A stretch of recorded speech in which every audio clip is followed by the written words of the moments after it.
The Salvadors. Mga 108 yata sila magkakapatid. 108? Francis M. So, naglabasan na sila. Elmo. Nakalimutan mo yung lumabas very recently. Si Francesca? Tama ba? Ikaw may sabi niya na, we cannot deny the fact that the Padillas are among the most talented clans in show business. Because bagay naman, sa dami naman nila pag hindi pa sila gumaling, di ba? At saka on a generational basis, they're really talented. Yun. The Pod Network Entertainment. Hello and welcome to another edition of Best 10 Bets. Siyempre, ako po si Butch Francisco at kasama ko si... Leo Katigbak? At si... Gandang morning. Gwapong Leo. Wow! Gwapong Oh, sige. Ito lang masasabi ko, hindi nyo napapansin naka-modulate ang boses ni Butch ngayon. Oo. Wow. Parang parang after doing several episodes, ibang level ang gusto niyang i-project sa inyo ngayon. So, Kasi kababangon ko lang sa kama. Ay, ganyan po ba boses niyo pag bagong gising? Lalo na pag natutulog ako. Ay, bakit? I talk in my sleep. Ang gagawin po natin ngayon ay ito ay you belong to a clan, the Katigbak clan ng Batangas na pagkayaman-yaman na marami silang centuries. So anyway, ganito gagawin natin. Marami ka talagang showbiz clans. Ikaw, sino ba mga kilala mo mga showbiz Yung clans? base lang sa pagkakakilala ko merong Padilla. Mga Diba ganon. mga ganun? Yung mga sikat na naabutan ko din ngayon, yun yung mga sinulat ko. Siyempre, pipili kami ng top 10 na most talented showbiz clans. Okay. At number 10, Magalona. Nag-umpisa ang mga Magalona kay Pancho Magalona. Pancho, yung parang tatay na ba yan ni Francis? Uy, very good. Galing. May premyo ka.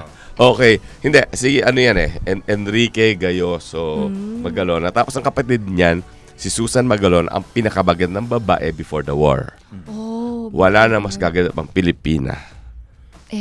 Ever? Oo. parang we have to take his word for it and we weren't born yet. Hindi, sige. Search nyo. Susan Magalona. So, si Pancho Magalona, from Negros, tapos napangasawa niya si Tita Duran. Tita Duran. So, tapos si Tita Duran was a child star, pre-war. Pagkatapos, nung nagkaroon siya ng awkward, tama-tama, nag-awkward stage siya, nagkagera. So, tapos, meanwhile, nakikipaghabol na siya sa Hapon. Parang, ang alam ko, para lang makaligtas siya, nagtago pa siya sa loob ng cabinet. Oh, nakakatakot yun eh. Oo. Naku, you should ask kung anong experiences niya nung panahon ng Hapon. Ay, naabutan niyo na po yun? Sobra ka na. Ito talaga, all the best dance numbers in the movies. Pancho Magalona, Tita Duran. Okay. Tapos, nagkaroon sila ng I think mga 9 to 10 children na pinalaki nila sa Mandaluyong.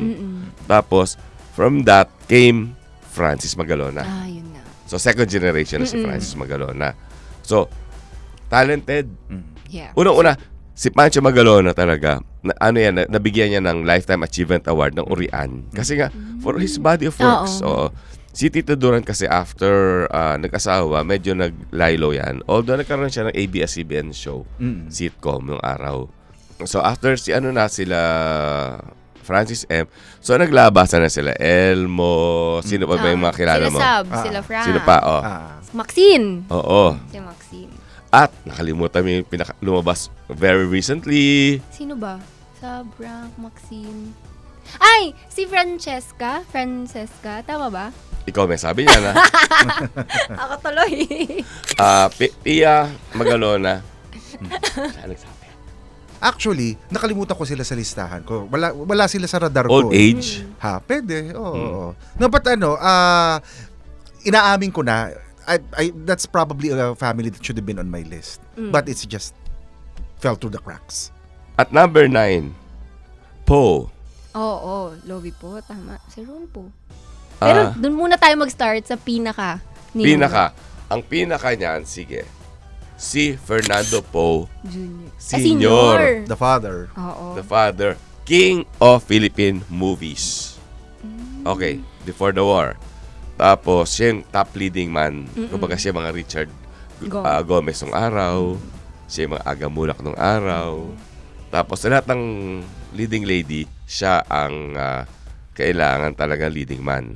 Katulad yung unang sine ng LVN, Giliw Ko. Siya ang leading man ni Mila Del Sol. Ang totoong Fernando Poe Sr., hindi si FPJ na kilala ng generation natin.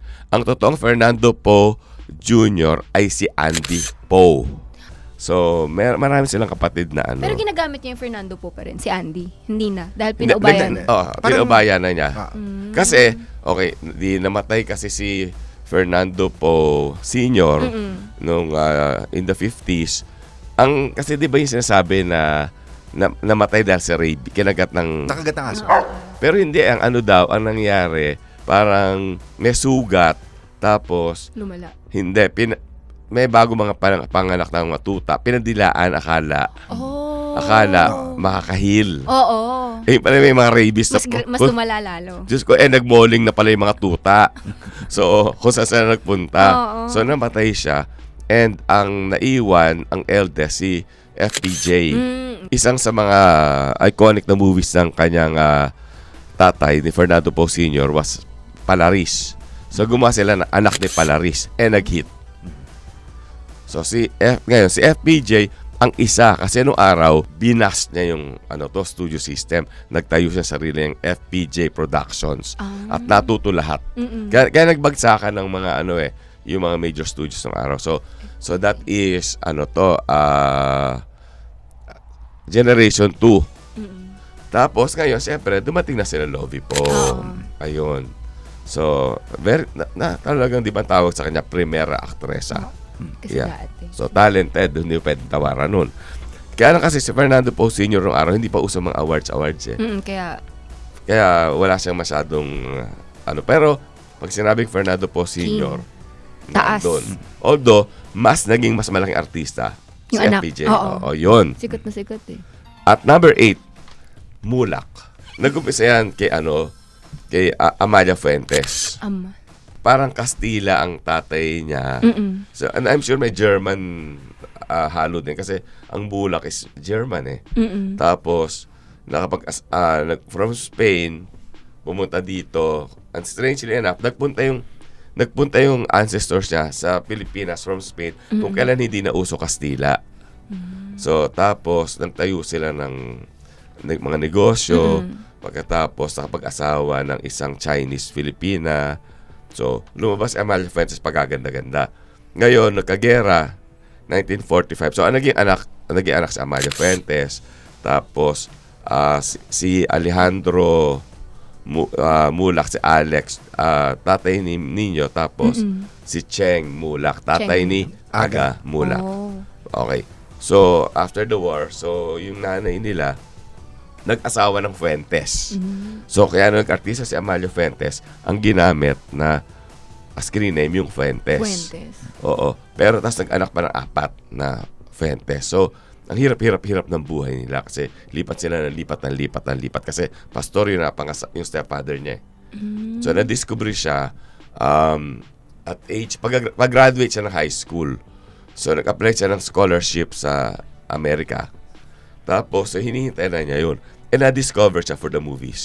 So, choice, ako ba school or career? Oo, parang ganun. School abroad at scholarship. Sabi niya, parang mas kaya kong buhayin ang pamilya ko pag nag-artista ako. Si Alex, na kapatid niya, naging anak naman si Nino Mulak na talagang the biggest child star. Oo nga, kasabay nila, natin. Hindi, tsaka Leo, alam mo, pinapanood ko yung mga lumang movies ni Nino. Ang galing pala talaga niya as a child star. Magaling naman talaga si Nino kahit noon. Oo, tapos si Cheng Mulak, siyempre naging anak si Aga. Ayun, tapos ngayon, nag-aartista na rin yung third generation, yung Kambal. Tapos, tsaka si Nino, sila Alonso, sila Sandro. So, third generation na yan. Okay. Ang pinaka-talented pa rin sa buong Mulak is Aga Mulak. Oo naman. Oo, Aga. At number 7, Quezon. Ay, oo. Sikat na sikat sila. Naabutan ko pa yung nila yung sila lahat. Home Along the Riles. No. Doon sa programang yun, represented 3 generations of Quezons. Yeah, ayun. So si Dolphy, tapos, di ba, vaudeville yan, di ba? Tapos, Clover Theater. Before the war. Tapos, si Gole ang pangalan niya nung araw. Goal. Tapos, siyempre, naging anak na sila Rolly Quezon, sila Sally, sina Ronnie, Sally sina Quezon. Epi, sina Eric. Oo, si Eric nanalo, Orian winner din.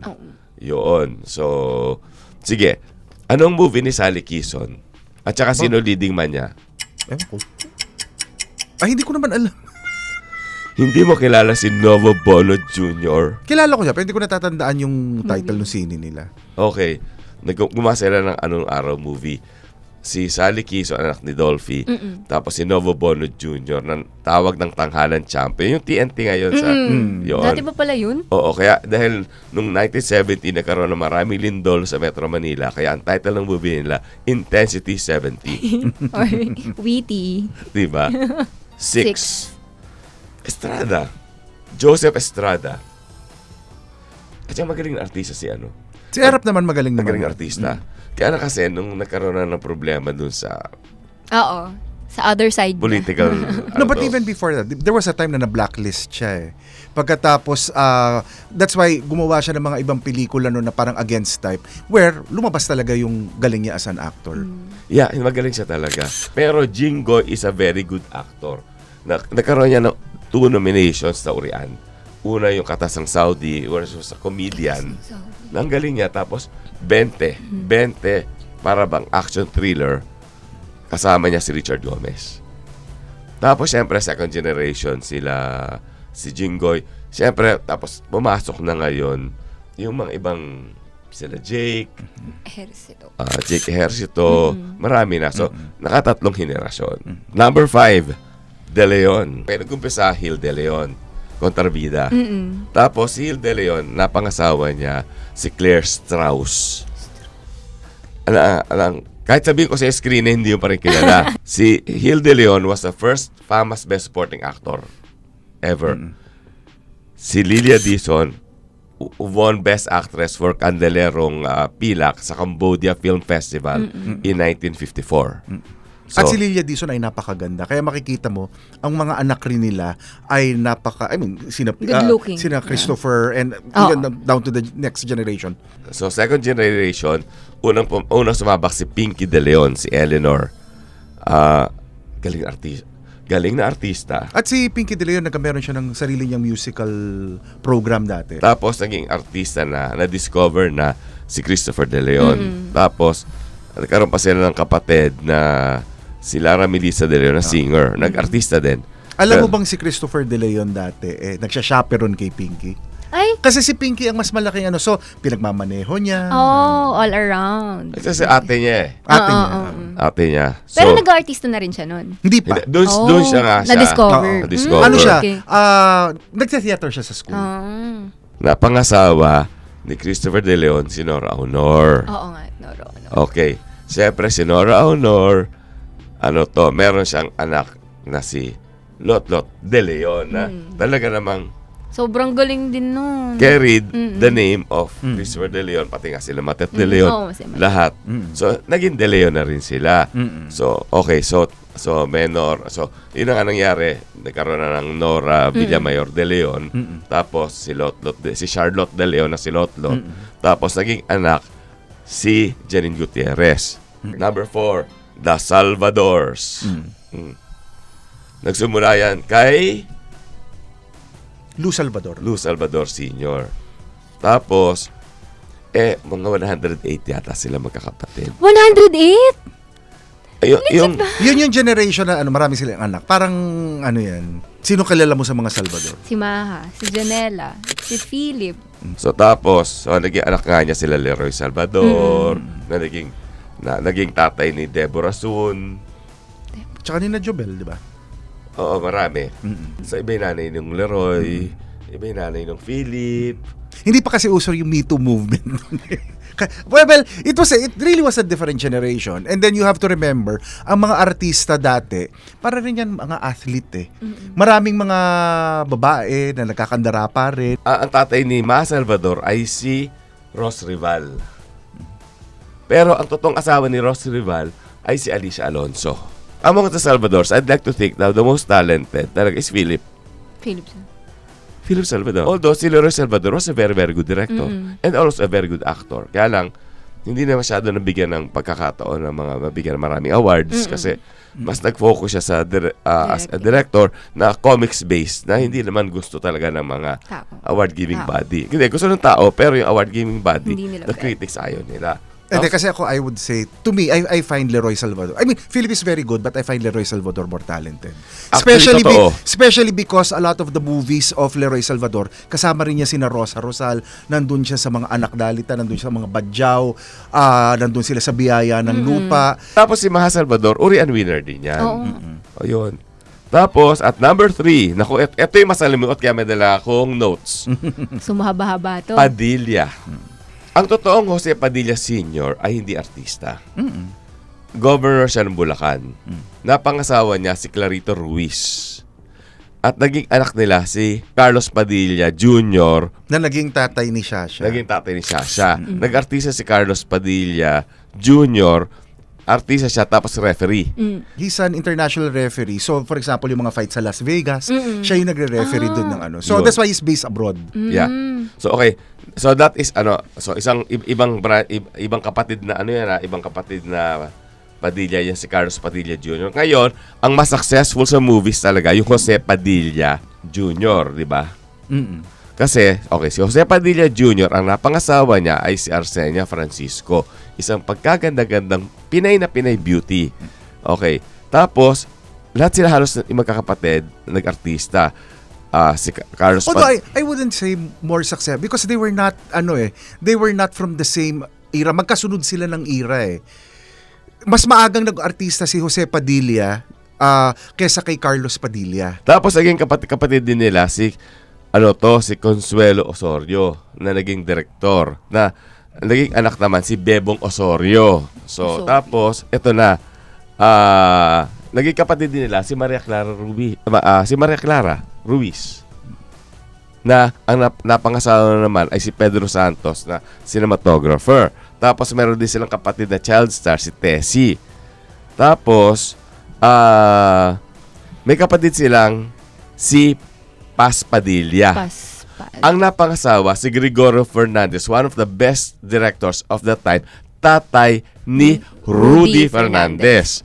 Na napangasawa si Lorna Tolentino. Kaya ngayon, pag nagre-reunion, si Rudy at saka si Lorna, both ang parang nag-merge. Di ba? Kasi, I hope you're following through kasi masalimot ang showbiz ha. Kasi si Lorna Tolentino, Victoria Lorna Perez Alukin ang pangalan. So yung Perez niya may Ami Perez. Tapos naging naging pinsan din niya si Sasha Padilla, magpa-first cousin. Related sila, Related talaga sila.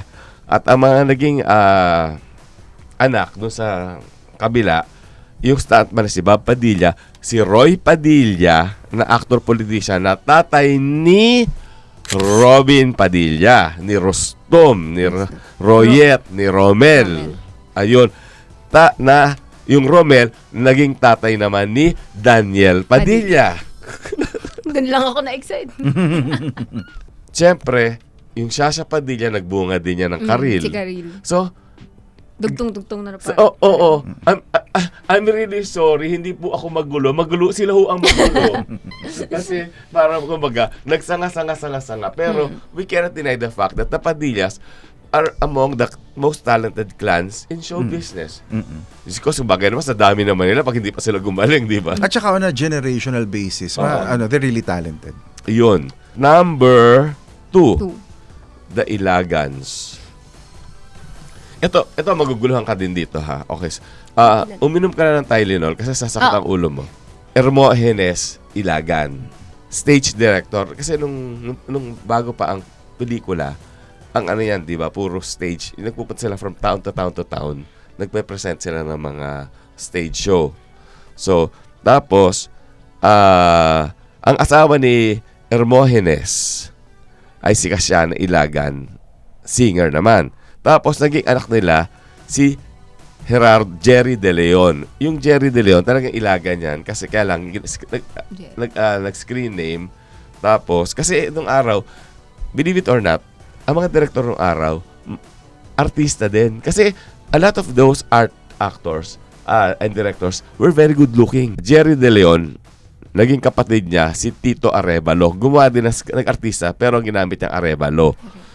Tapos, ang anak naman niya ay si Robert Arevalo. Na actually, ang totoo, Robert Ilagan. Tapos, nagkaroon ng Eddie Ilagan, Liberty Ilagan, tapos, yung sunod na generation, sila Jano Gibbs na. Ayan na. Diyan pala galing si Jano Gibbs, sa mga ilagan. Oo. Kaya lang kasi, okay, ang ilagan nila at talaga, originally spelled with a Y. Oo. Kaya lang, ang nangyari, pinalitan ng I kasi pagka nasa classroom, nasa likod sila. So, ginawa ng I para mas medyo gumita sila. Kasi wala na rin sila marinig from sa likod. Tapos, Jano Gibbs naman, kasi napangasawa anak yan ni Ronaldo Valdez. Yung isang ilagan, si Baby Ilagan, si Maria Fe, anak ni Jerry De Leon, ay napangasawa si Ronaldo Valdez. So, naging bunga si Jano Gibbs. So, nakatatlong henerasyon na tayo. Pero, did you know na kapatid din na, kilala mo si Angel Esmeralda? Hindi. Tatay ni Jay Ilagan. Tapos, ang second wife niya, si Corazon Noble, na nanay ni Jay Ilagan. Nakapatid rin ni Carmencita Abad. Si Corazon Noble. Pero ano may nangyari kay, yung kay Corazon Noble. Nung panahon ng Hapon, nataga siya ng Hapon. So, kaya nga, after the war, ang ganda-ganda niya babae, pero komang siya. Tapos, yun naman, si Jay Ilagan naman, napangasawa niya, well, first si Hilda Coronel, tapos, eventually, ang last partner niya was Ami Austria. So, okay. And some people would say that of the Ilagans, Jay is probably the most talented. Yes. Between movies like Kisap Mata and Soltero and Kakabakaba and everything else that he has done, magaling talagang artista si Jay Ilagan.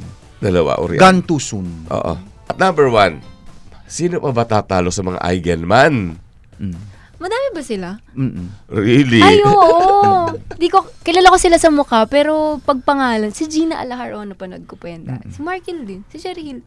Sina Michael De Mesa. Oo. Sina Sid Lucero, sina Andy. Oo. Napanood ko pala sila halos lahat eh. Oo. Okay, basta't ito, nag-umpisa ang angkan kay Eddie Mesa. Eddie Mesa, is the Elvis Presley of the Philippines. Yun. Eigenman siya talaga. Napangasawa niya si Rosemary Hill. Pero hindi, ewan ko lang if this is still worth saying, no. The first wife of Eddie Mesa was really Aura Aurea. Yung kumanta ng ang anak noon, kumanta nung Magkaisa after the EDSA Revolution. I don't know if it's still worth saying, pero eventually, si Rosemary Hill talaga. At yung Rosemary Hill at saka yung Eddie Mesa, nagkaroon ng 3 anak. Si Michael, na 2 urian, si Mark Hill na 2 urian, si Sherry Hill na urian winner din.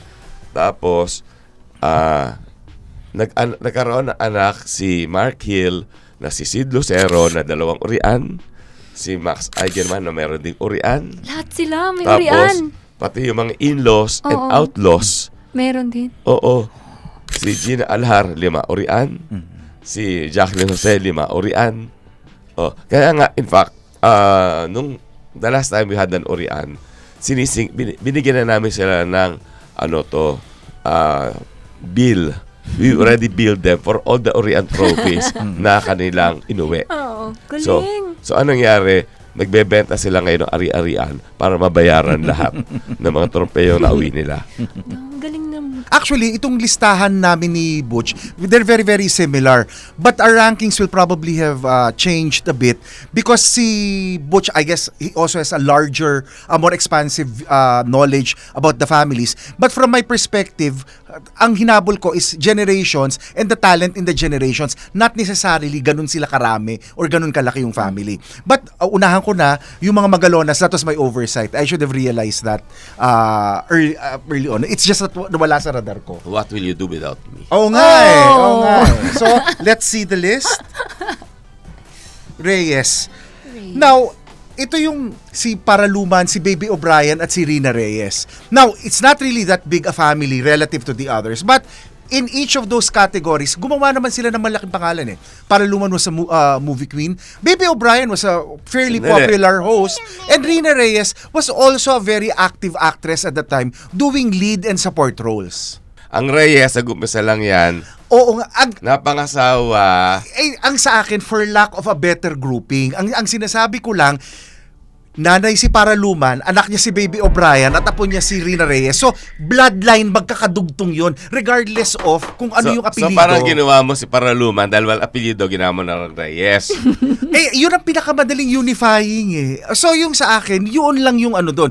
Direct line sila, nanay, anak, at saka apo. This is unacceptable. Oh, sige, okay. Nakapag-asawa siya ng Japanese. Naging anak niya si Baby O'Brien. Ngayon, kaya naging O'Brien kasi eventually nag-asawa si Paraluman naman after the war ng isang sundalong Amerikano na O'Brien. Kaya si Baby O'Brien is half German, Japanese, Filipino. Si Baby O'Brien, na who was one of the hottest television hostesses in the 60s and early 70s, Dance Orama, hindi man inabutan yun, nakapag-asawa ng Reyes. Oo, kaya ang naging anak nila, si Rina Reyes. Ang pinag-uusapan natin dyan, ninitpick na lang niya ako eh. Ang susunod ko ay Fernandez. So, si Gregorio Fernandez ay kilalang director. In fact, he directed a lot of the movies of LVN. Ang anak niya, si Rudy Fernandez, na kilala mo, naging anak rin niya, sina Mark Anthony. Ang susunod naman sa akin ngayon, Bautista. Butch Bautista was a director also before and he was also an actor. Siya yung tatay ni Herbert at saka ni Harleen Bautista. Tapos ang feeling ko, baka mas kilala mo yung anak nila, si Reyes Matias, who is in Linlang. He was also in Almost Paradise. He's actually a very, very good actor. And in fact, he has potential for international also. So yung sa akin yung grouping, it's generational. Hindi ganun karami, pero at the same time, mas ano yung... Kilala mo kung sino yung nanay niya? Hindi. Si Eloisa Matias. Sila na lang may-ari ng Via Mare. Hindi siya Isang may-ari branch. Hindi, may dalawa silang franchise ng Via Mare. Hindi siyang may-ari ng... may-ari ng franchise. Isa sa mga franchise. Okay. Ang number 7 ko, ang mga po. Na-mention na rin yan. Si Fernando Po Sr., si Fernando Po Jr., at saka si Lovie Po. On each generation, nagmamarka sila. Okay. Number 6 ko, Ilagan. The Ilagan. Galing na rin sa akin. Galing yan sa kanya kasi ang sa akin, ang tingin ko sa kanya, it's the Jerry De Leon line. Kaya nung binigay ko yung listahan ko, I had to identify specific people. Magkaiba po ba yung Ilagan na miniminyo? Hindi, pareho. Kaya lang, sa listahan ko, De Leon siya, pero sa kanya, Ilagan. Pero tinama naman nila. So, kilala mo rin kung sino yung linya na yan. So, nandyan si Jerry Leon, si Ronaldo Valdez, Jano Gibbs, pati si Liberty Ilagan, dun rin, di ba? Liberty, anak ni Jerry De Leon na national artist. Si Liberty Ilagan, actually, kung nag-migrate yan sa Amerika eh. Hindi mo lang siguro matatanda, pero nung bata kami, I remember she appeared in an episode of Barney Miller. Yeah. Ayun. At si Liberty Ilagan, nakapag-asawa ng Pao ko na may-ari ng Barrio Fiesta, na naging kamag-anak ni Heart Evangelista, naging parang by affiliation. Ayun nga. So ano sila, dugtong-dugtong sila. So ngayon, ang number 5 ko are the Quezons. Ang difficulty ko lang kasi sa Quezon, ang talagang pinakasikat dyan is obviously still Dolphy. Sina Eric and sina Epi at saka sina Vandov, they made names from themselves. Pero kung ika-calibrate mo yung level nung iba talaga. Parang kumbaga may generation na mas angat. So that's why ako, ang Quezon, nandoon yung aking ranking, yung leveling nila. Itong De Leon, yung sina Hill De Leon. Yan yung family ni na Christopher, ni na Pinky De Leon. Pero pag doon, at a certain point, nagmamerge yan. Kaya yung family ni Nora Honor, inisip ko nga, sabi ko, si Nora Honor ba yung side niya mag-fit dito? Pero hindi, nag-ano na sila eh. Nagda-dovetail na sila kasi kahit pag tinignan mo sina Janine, it's really more from that De Leon side.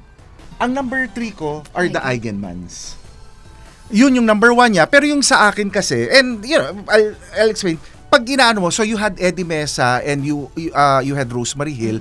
Pero to me, ang pinaka talagang umangat na grouping dyan is really the trinity of Michael, Mark, and Sherry. So it's that middle generation. To a certain extent kasi ang feeling ko, magagaling sina Sid, magaling sina Andy, pero yung level ng middle Iba. generation, yun yung to me sila yung pinaka nagagalingan ako. May I just say na Yes, si go, Eddie go. Mesa at si Rosemary Hill ay napakagagaling ding mga artista. Hindi lang uso award-giving bodies ng araw. At saka, well, yung ano dito is yung familiarity ko rin dun sa work nila. So parang in the same way that you'd be familiar with the younger ones. Number 2 ko, The Salvadors. Salvador. Nag-elaborate na rin siya. All the way from Lou hanggang probably Sinamaha. That would be the bookends of the generations. Pero kaya rin siyang nandyan. Kasi kung iisipin mo, from the time of sina Lou, sina Leroy, sina Philip, ano siya, parang on a generation na spread ng mabuti yung talento nila. Eh kung 108 naman pinanggalingan. Ang dami! Pero yun nga. Now, ang number 1 ko, the Padillas, because I think on a generational level, ano sila yung mas naging consistent. You had Jose Padilla and you had Carlos Padilla from the 40s to the 50s to the 60s. Pagkatapos, you also had the likes of sina Jaja and sina Robin from the late 70s, the 80s to the 90s. And then you also have, now, this generation. Hindi sila nawawala eh. The likes of sina DJ.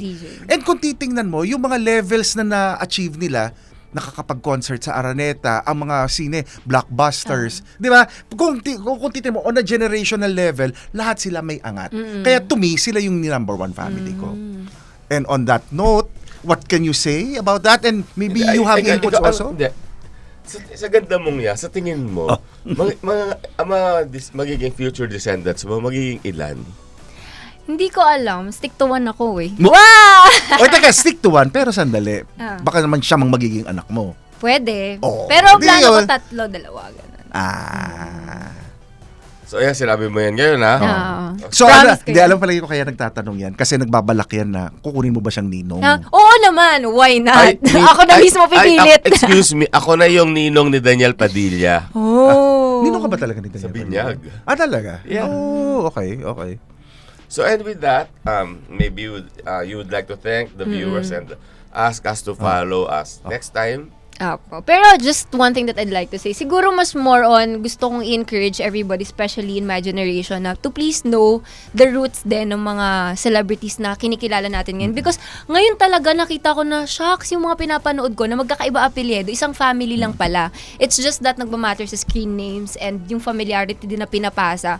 So hopefully yung mga parents din, mapasa nila sa mga anak nila yung mga At anak. malalim ang pinanggagalingan nung Exactly. talent nung pamilya. Parang, Diba? ganun pala yun, director pala yun, batikan pala yun. At tandaan nyo na lang, walang Daniel Padilla kung walang Jose Padilla. Exactly. Diba? Wala kayong tinitilian ngayon kung wala sila before. Okay. Pero by the way, everybody, thank you so much for watching. Sana na-enjoy kayo and hopefully sa susunod na episode namin, mas ma-enjoy kayo. And again, this is Best 10 Bets. Once again, I am Gandang Morengs together with... This is Leo Katigbak and sana hindi na, yung mga susunod na episodes, hindi ka kasing nakakalito nito. Kasi admittedly, kahit kami, nalilito kami dito sa topic na to sa dugtong-dugtong. So maraming salamat sa panunood at syempre kasama namin ang pinakamaraming alam Super. dito sa mga pamilyang ito. Pinakamagaling. Correct. Hindi, ito lang. Sa lahat ng episodes na ginawa namin, dito sumakit ang ulo ko. And with that, maraming salamat. Till next time sa aming Best 10 Bets. At nakalimutan niya sabihin na siya po ay si Butch Francisco. Sa sakit ng ulo ko.